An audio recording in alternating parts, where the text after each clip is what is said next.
Hey, what's up guys? Joker here. Today we're going to be taking a look at the PC performance in Titanfall 2, which was just released on the PC. You can pick it up now over on Origin.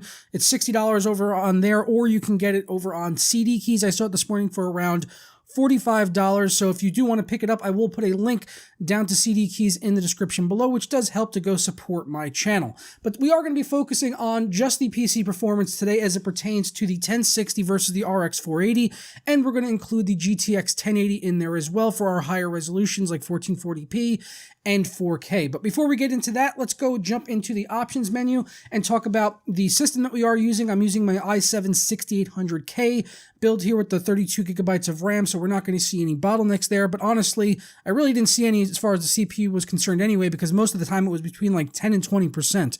It really was not impacting the CPU all that much.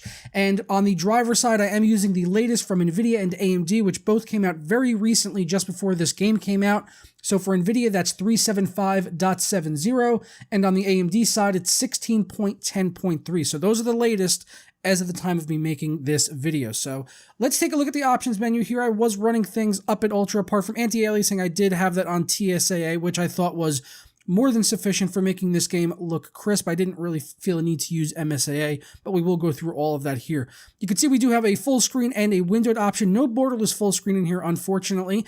You can see I am running at 1440p. There's no option in here for refresh rate, but I had no issues with running this game on a 144 Hz display, so it is supporting the higher refresh rates out there. The field of view slider is fairly limited in my opinion. It only goes from 70 to 90. 90 is pretty good for me, but I know a lot of people like to play at those higher ones all the way up to 120, and some people want to maybe even go below 70. So I would have liked to have seen a bit more range here as far as the FOV slider is concerned. Beyond that, we also got the VSync disabled for all of our testing, of course, and the anti-aliasing I am running at TSAA. You can also run it on off, or you can put it on 2 times, 4 times, and 8 times MSAA, but I really didn't find that necessary, even down at 1080p, like I said. Texture quality, we are running up at insane. Texture filtering, 16 times here. Sun shadow detail, spot shadow detail, and dynamic spot shadows. This is all the highest that these options will go. Ambient occlusion, we just have enabled, so it's just on or off. We don't know exactly which form of ambient occlusion this is. We also got model detail, effects detail, impact marks, and ragdolls, and these are the highest that all of these are able to go to. So those are the options that we are using, so let's go ahead and jump in now and take a look at the performance, which was focused in the single-player side of things so that we can keep things consistent. And all of the side-by-side comparisons you'll be seeing here were filmed off-screen so that we didn't have any type of recording software variances, impacting the performance in any way. So that's why I choose to do this stuff off-screen, filming at 60 frames per second. We're going to start off with the RX 480 versus the GTX 1060. First, looking at 1080p performance here, we can see the RX 480 pulled in an average of 92 FPS and a minimum of 63, while the GTX 1060 got an average of 87 FPS and a minimum of 64. So interesting there to see the GTX 1060 actually just edging it out by 1 frame in the minimums, but the RX 480 did win it out in the averages by 5 FPS here with the 92 versus 87 FPS at 1080p. Bumping that up now to 1440p, still at Ultra here, we can see the averages staying up above 60 FPS on both sides for NVIDIA and AMD, but very, very close. But the RX 480 once again just edging it out with 63 FPS versus NVIDIA's 62 on the GTX 1060. And on the minimums, again here, NVIDIA actually won out on the minimums, but only just so slightly with 44 FPS versus AMD's 42. So both of these cards easily able to handle this game at 1080 and 1440p and keeping an average of 60 frames. And the majority of the actual gameplay, when I was actually playing and controlling my character, I could see the game over 60 FPS, only really seeing the frames kind of dip down when we would have like really intense cutscenes like towards the end of this benchmark run. But we are going to go ahead and switch now up to the GTX 1080, which we tested at 1440p and 4K. So on 1440, this game was running at an average of 99 FPS and a minimum of 72, while at 4K we got an average of 57 and a minimum of 41. So still playable at 4K. Certainly you might want to go ahead and tweak a couple options, maybe lower down like the insane texture quality.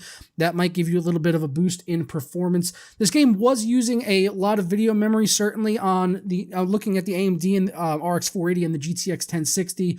You could certainly see some variance there in how much video memory was being used.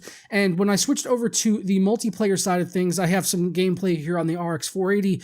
You can see that it was going at times up over 7 gigabytes of video memory use. So it is quite intensive on the VRAM, but I did find that it was optimized well for both cards. It would, it would scale down and not use over 6, it would not try to use over 6 gigabytes when I was using the GTX 1060, but it could certainly be contributing to why the RX 480 was winning out here, being that they've got the 8 gigabytes versus the 6 gigabytes in my GTX 1060, so they might be getting a win here because of the larger frame buffer on the AMD side. But either way, it does look like this is a clean victory on the averages for the RX 480 versus the GTX 1060. So let me know your thoughts down in the comments below on Titanfall 2 if you're going to be picking this game up on the PC or whatever platform you're going to be getting it on. The game runs absolutely fantastic, certainly better than what the original Titanfall ran. I remember when that game came out, it was extremely buggy and the performance was all over the place. But this game, right out of the box, as soon as I put it on my 1080, the game was running up like 100 to 130 frames per second in the starting out in the first area of the game. And then once we got into the thick of the battle and everything, at 1440p, I was always seeing this game up over 80 FPS pretty much most of the time. So yeah, we did have the minimum of 72, but like I said, it was like 70, 80. That was like the majority of the time there, well over that. So game is running absolutely beautiful. If you have any concerns about performance, I really wouldn't worry too much about that side of it. But if you, as far as the gameplay is concerned, that'll be up to you. If you've played the original Titanfall and you didn't like that, then chances are you're probably not going to like this one.